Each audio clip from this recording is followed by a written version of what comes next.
So kung Mio Gravis ka, Mio Gear, M3, Mio i125, Mio Soul, yan, pasok to.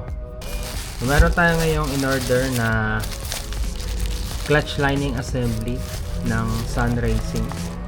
So check natin yung ating parcel.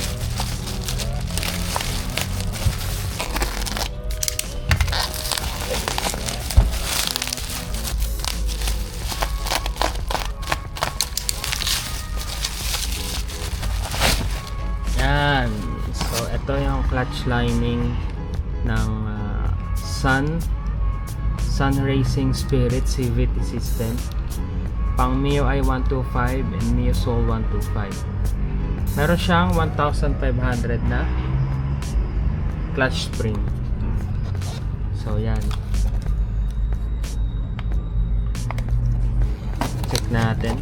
Kung gusto niyo magpalit ng ganito guys, mas maganda to sa sa mga bell na merong groove.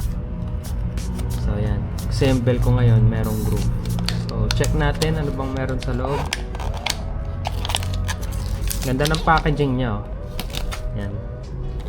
So minsan kasi yung item, no, pag maganda yung packaging kumbaga mas dagdag points sa sa mga gumagamit. So yan, Sun Racing, meron pa siyang sticker. So ito siya, oh.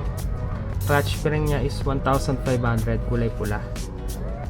So assembly na siya, lalapag mo na lang. Yung materials niya, yan, oh, para siyang may mga ginto na kumikinang. So pang ilang beses, actually Sun talaga yung ginagamit ko, naka ilang beses na ako nito. So version 2 na ito. So ina-expect ko naman na maayos yung performance nito kasi nga maraming beses na ako nakagamit ng Sun. So ito talaga yung ginagamit ko. Mio Gravis ang motor ko. So kung Mio Gravis ka, Mio Gear, M3, Mio i125, Mio Soul, yan, pasok to. So yun, okay, ayos.